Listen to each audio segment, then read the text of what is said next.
देखिए आज हम लोग उत्सर्जन का पार्ट 2 पढ़ेंगे। ठीक है, पिछले क्लास में हम लोग जाने थे उत्सर्जन के बारे में, किडनी पढ़े थे।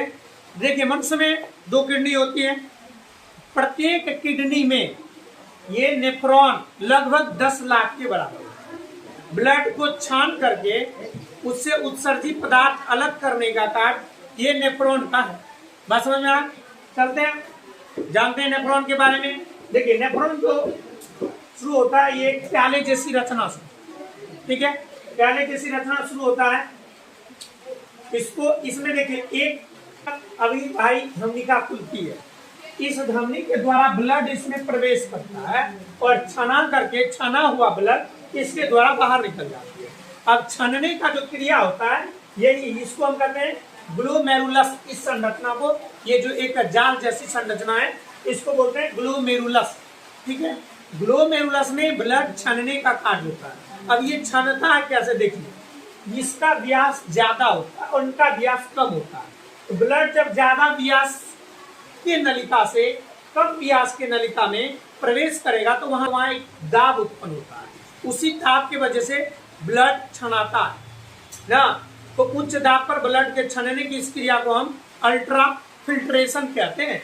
यहाँ जो फिल्ट्रेशन होता है कौन सा, अल्ट्रा फिल्ट्रेशन। फिल्ट्रेशन क्यों होता है, क्योंकि रक्त पर दाब हो जाता है और ये केशिकाओं का जाल होता है। इनकी दीवार बहुत पतली होती है ना, इनसे जो है अपशिष्ट पदार्थ छना करके ये बोमिन संपुट कैप्सूल के जैसा इसमें आ जाता है। इसके द्वारा छना हुआ जो फिल्ट्रेट है ना, अपशिष्ट है, वो ऐसे होते हुए इस कुंडली नलिका को पार करते हुए हेनले चाप से होते हुए संग्राहक नलिका में आती है और संग्राहक नलिका से सामान्य संग्राहक नलिका में प्रवेश करती है और इसके द्वारा मूत्रवाहिनी में प्रवेश करती है और मूत्रवाहिनी से जाके मूत्राशय में जमा हो जाता है। बस समझ में आया?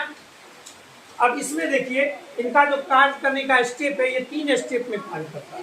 पहला होता है ग्लोमेरुलर फिल्ट्रेशन, दूसरा होता है ट्यूबुलर पुनर्अवशोषण, तीसरा होता है ट्यूबुलर स्रावन।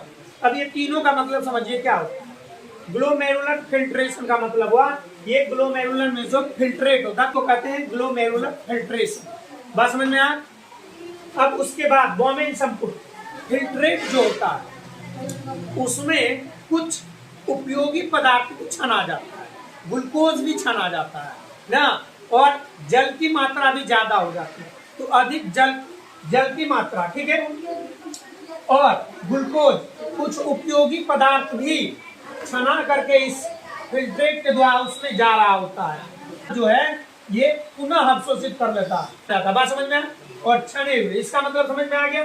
ट्यूबुलर मतलब नलिका, पुनर् मतलब पुनः, अवशोषण मतलब अवशोषित कर लेना। तो जो छने हुए पदार्थ में हमारे शरीर के लिए उपयोगी होता है मुख्य रूप से ग्लूकोज और जल की भी ज्यादा मात्रा पुनः अवशोषित कर लेता है कौन, नलिका। अब है ट्यूबुलर स्रावन। ट्यूबुलर स्रावन का मतलब होता है कि ब्लड, यहाँ से जो ब्लड निकला ना छना करके उसमें कुछ अवशिष्ट रह जाता है। तो उसमें कुछ अवशिष्ट रह जाता है तो वो केशिकाओं के दीवार से छना करके फिर ये फिल्ट्रेट में आ जाता है ना। ये कभी कभी होता है कि जो अपशिष्ट पदार्थ है वो ब्लड में ही रह जाता है ना, स्रावित होके आ जाता है किसमें, इस छने हुए अपशिष्ट पदार्थ में, और ये इस हो करके, और इसमें सामान्य संग्राहक नलिका में अनेकों इस तरह की संग्राहक नलिका खुलती है। ये सभी इसी तरह, ये जितने दिख रहा है ना सभी ऐसे संरचना है, सभी समान संग्राहक नलिका में खुलती है और छने हुए अपशिष्ट मूत्रवाहिनी से होते हुए मूत्राशय में जमा हो जाता है। ठीक है।